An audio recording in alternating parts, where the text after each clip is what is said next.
punya otot, bisa jadi cedera ototnya. Maka ada pemanasannya dulu. Apa pemanasan sebelum masuk bulan suci Ramadan? Maka dimulai dengan apa? Kita puasa Senin Kamis dulu. Memulai dengan puasa-puasa sunnah. Supaya masuk Ramadan tidak kaget perutnya.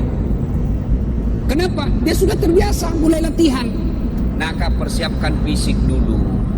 Yang berikutnya, selain fisik kita persiapkan apa? Ilmunya. Datang di sini, datang pengajian-pengajian begini. Maka adik-adik sekalian, bacalah ilmu, baca kitab. Supaya apa? Masuk Ramadan kita tidak bingung.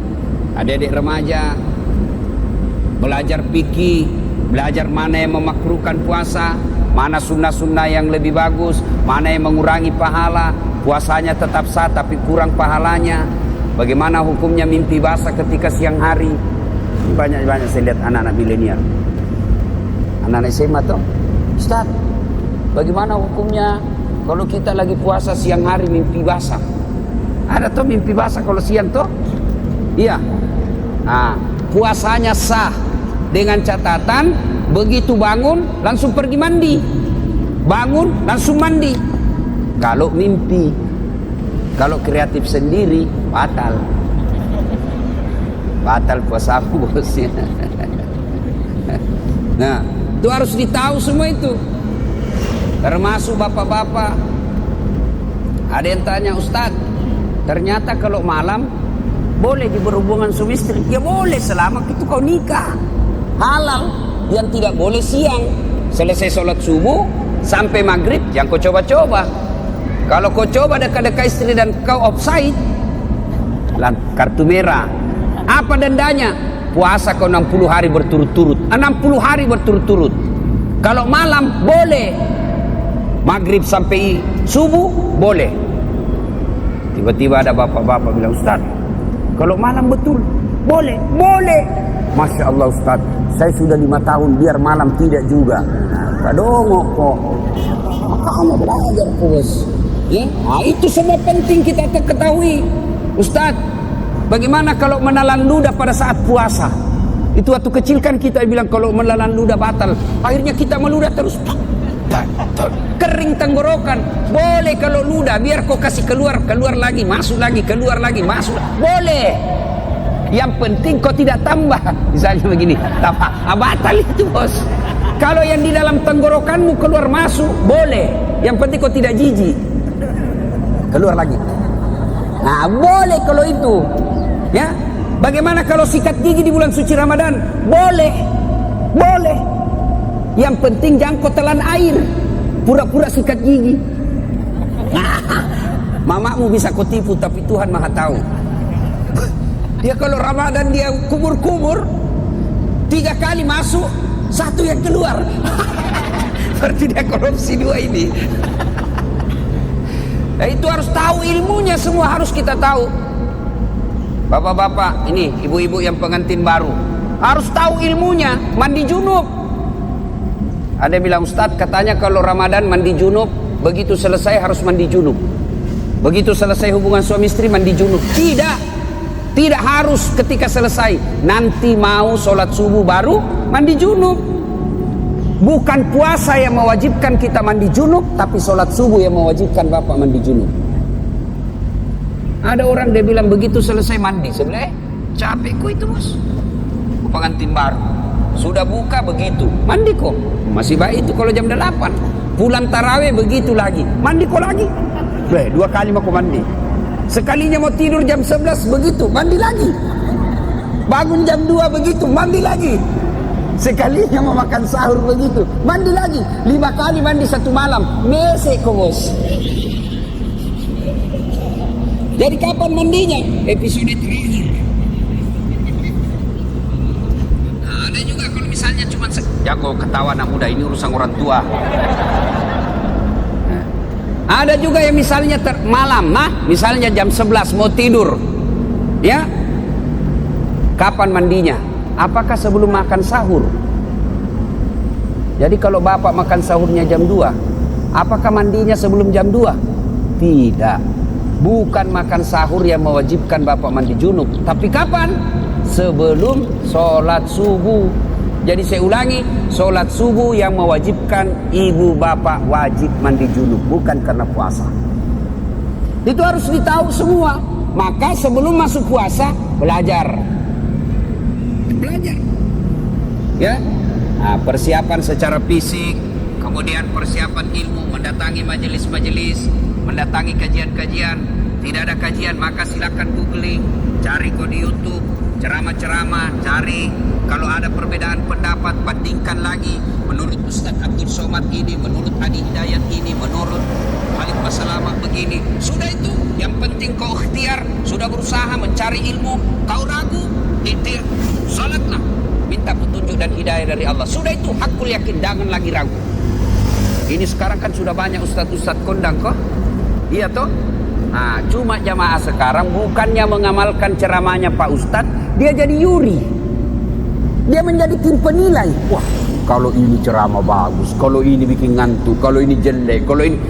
Memangnya kau menjadi festival penceramah? Amalkan ilmunya orang, bukan membanding-bandingkan.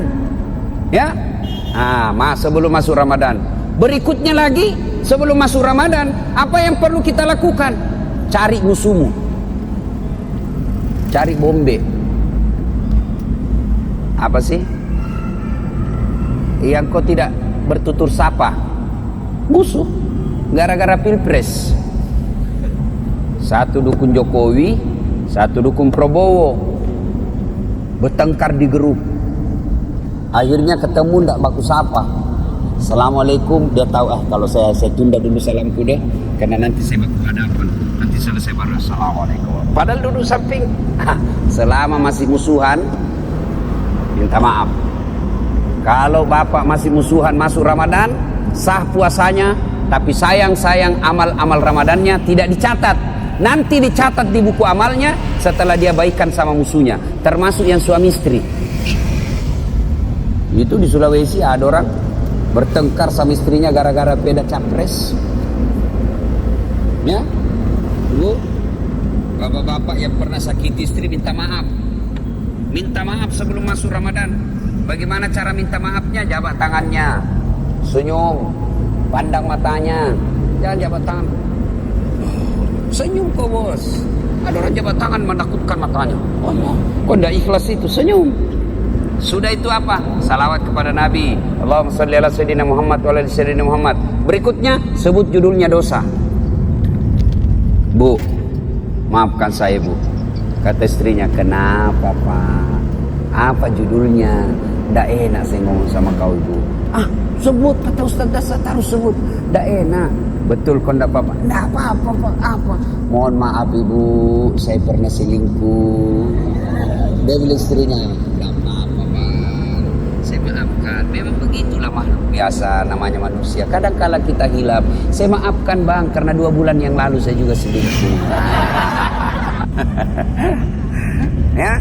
Nah, selain itu Bapak Ibu sekalian, maka selainnya pertama persiapkan ilmu, persiapkan fisik, bersilaturahim. Itu yang kita lakukan. Nah, masuk Ramadan, maka yang harus banyak kita lakukan, pertama banyak-banyaklah berdoa. Doa kadang-kala tidak diijabah gara-gara apa? Kita tidak tahu etika dan tata cara dalam berdoa. Kita harus tahu apa penyebabnya doa cepat diijabah. Saya ingin menceritakan sebuah kisah yang pernah dituturkan oleh Rasulullah Muhammad SAW. Abdullah bin Umar berkisah. Abdullah bin Umar ini anaknya Umar bin Khattab. Dia bercerita, Abdullah bin Umar, suatu kali kami mendengar Rasulullah SAW berkisah bahwa ada 3 orang pemuda melakukan musafir, perjalanan jauh. Tiba waktu malam, maka mereka mencari penginapan. Tidak ada rumah, maka mereka nginap di dalam gua. Tahu gua? Tahu gua, Dek? Tahu? Nah, itu batu, lubang dalam gunung. Masuklah mereka bertiga, karena waktu itu tidak ada hotel. Masuk bertiga. Begitu mereka tidur, bangun. Saat bangun, didapatinya pintu gua sudah tertutup oleh batu. Jadi anggaplah ini, ya anggap. Ini mulut gua tertutup batu. Mereka bangun, masya Allah. Inna lillahi wa inna ilaihi raji'un. Tertutup pintu. Dia dorong, tidak bisa terbuka. Dorong lagi, tidak bisa terbuka. Akhirnya satu di antara mereka berkata, ayo kita minta pertolongan Allah. Bagaimana caranya? Mari kita berdoa. Majulah orang pertama berdoa. Ya Allah, saya pernah mengurusi ibu saya. Saya bekerja di pasar. Setiap hari jika masuk waktu siang, waktu duhur, saya balik ke rumah saya dari pasar, jalan kaki berkilo-kilometer. Saya suapi ibu saya makan, saya tuntun ibu saya makan. Selesai saya beri makan, saya kasih pakaian yang rapi, lalu saya tuntun sholat duhur. Selesai semuanya, selesai makan, selesai sholat duhur, saya balik lagi ke pasar mengurus dagangan saya. Tiap hari aku lakukan itu, ya Allah. Ya Allah, sambil dia kenang kebaikannya ini, dia berdoa kepada Allah. Ya Allah, jika mengurus orang tua, melayani ibu saya adalah kebaikan di sisimu, dan engkau merasa pantas membalasnya, maka saya mohon kepadamu, ya Allah, kabulkan doaku, bukalah pintu gua ini. Tiba-tiba pintu gua bergerak. Terbuka? Belum, hanya geser sedikit, tapi belum bisa dilalui manusia. Selesai berdoa, dia tunjuk orang kedua. Mas bro, kau lagi berdoa. Maju orang kedua berdoa. Ya Allah, saya pernah mencintai seorang perempuan yang tak lain adalah sepupuku sendiri. Saya sangat menyayanginya. Aku ingin sekali bersamanya. Dan juga satu ketika datanglah perempuan ini meminta tolong kepadaku. Mas, tolonglah saya, pinjami duitmu. Saya butuh sekali duit. Katanya ini anak muda, boleh saya pinjami kamu, tapi dengan catatan temani saya tidur satu malam. Gimana caranya? Kau diantarin? Terserah. Mau kau saya bantu? Itu. Kalau kau tidak mau, tidak usah. Saya tidak pinjami kau. Karena butuh sekali ini perempuan. Akhirnya oke, saya terima persyaratannya.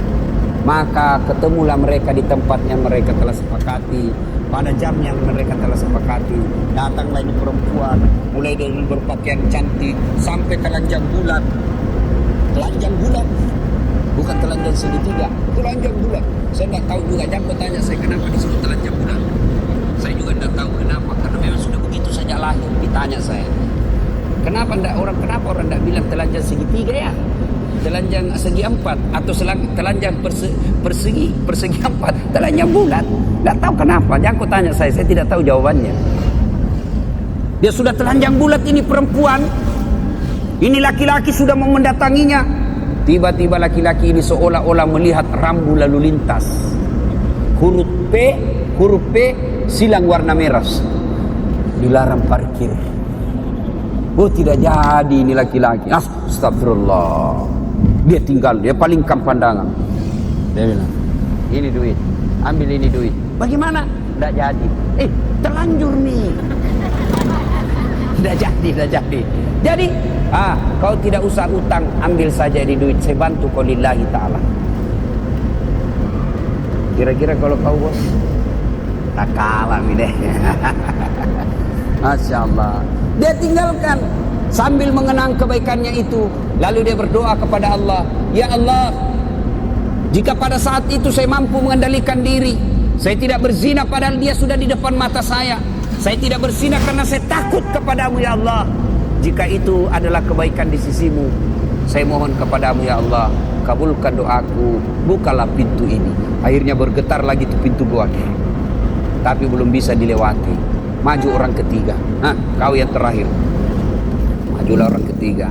Ya Allah, saya pernah punya pegawai. Sebelum dia gajian, dia pergi merantau. Maka aku simpanlah dia punya gaji bulanan. Gaji bulanan itu kemudian saya belikan seekor kambing perempuan, kambing betina hamil, tidak ada suaminya. Kenapa ketawa? Namanya juga kambing. Wajar, masa ada kambing akad nikah. Tapi sekarang banyak tuh cewek saingan sama kambing. Hamil dari suaminya deh, beleng-beleng. Kambing lalu saya pelihara dengan baik, mulai dari 1 ekor beranak pinak menjadi puluhan ekor, kemudian menjadi ratusan ekor. Pada saat jumlahnya sudah ratusan ekor, datanglah pegawai saya ini menagih dan meminta gajinya. Mana gajiku? Lalu dia berkata, tuh gajimu, tuh ada di kambing, ada semua itu kambing di lapangan. Maksudnya apa? Itu gajimu itu hari yang duitmu saya belikan kambing lalu beranak pinak. Itu semua kambingmu itu. Benar, iya itu kambingmu semua ini. Sedok, iya ambil semua. Dia ambil semua itu kambing, tidak tersisa satupun.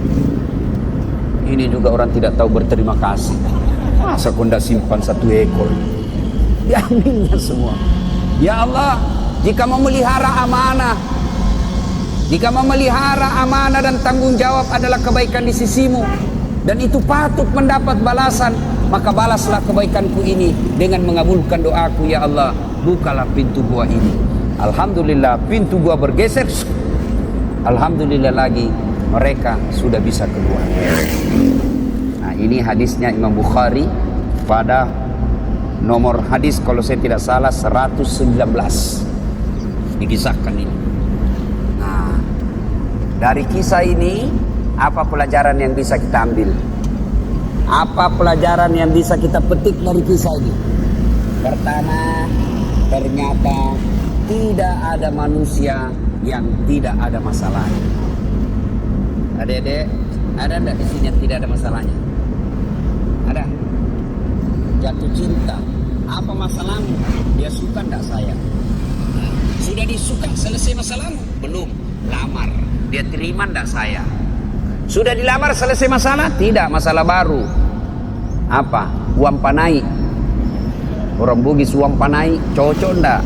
Oke, diterima uang panai, masalah selesai itu, menikah. Sudah menikah, selesai masalah? Tidak. Apalagi mau punya rumah. Sudah punya rumah, selesai masalah? Tidak. Mau punya anak. Sudah punya anak, selesai masalahnya? Tidak. Langsung tua dilihat istrinya, jelek lagi dilihat istrinya, mau lagi kawin lagi. Coba, tidak, orang tidak ada masalah, semua ada masalah. Bahkan ini saya lihat semua ini muka-muka penuh masalah ini semua. Yang paling banyak masalahnya sekarang itu caleg yang tidak terpilih dan banyak utang balihonya. Itu paling banyak masalahnya itu. Ayo, tidak ada orang tidak ada masalahnya. Semua punya masalah. Belajar dari kisah tadi.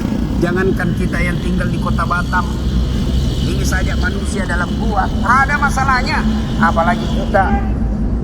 Jangankan kita yang banyak dosa dan kesalahan, yang hampir tiap hari punya dosa, hampir tiap hari punya maksiat. Nabi dan Rasul tidak ada dosanya itu Nabi Muhammad.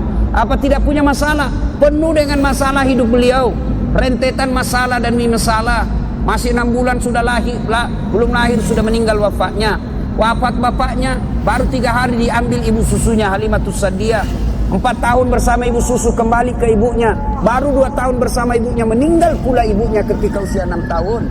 Diambil oleh kakeknya, baru 2 tahun bersama kakeknya, meninggal pula kakeknya. Diambil oleh bapaknya. Usia 12 tahun Rasulullah sudah mulai berperang. Ikut perang, bukan perang agama tapi perang kelompok. Usia 16 tahun mulai berdagang bersama paman beliau. Jalan kaki naik unta ke Syam. Penuh dengan masalah. Di Mekah diusir dari kampungnya. Siapa yang mengusirnya Nabi? Bukan orang lain. Siapa yang mengusirnya? Pamannya sendiri. Nabi saja penuh dengan masalah. Minta pertolongan ke Taif. Apa dibantu di Taif? Tidak, dilempari satu kampung di Taif. Nabi penuh dengan masalah. Apalagi kita. Kalau begitu, bukan masalah kita. Masalah kita adalah bagaimana mengatasi masalah. Itu. Kalau Nabi ada masalahnya, beliau ambil wudhu, sholat, hajat, minta pertolongan kepada Allah. Kita ada masalah, ambil HP, update status, berdoa di Twitter, berdoa di Facebook. Sedikit-sedikit, ya Allah lindungilah suamiku, ya Allah murahkan rezekiku. Update status, ya Allah halalkan segala usaha. Semuanya itu berdoa status. Berdoa di status bos, berdoa di atas sajadah selesai sholat. Maka adik-adik ketika ada masalah, diajarkan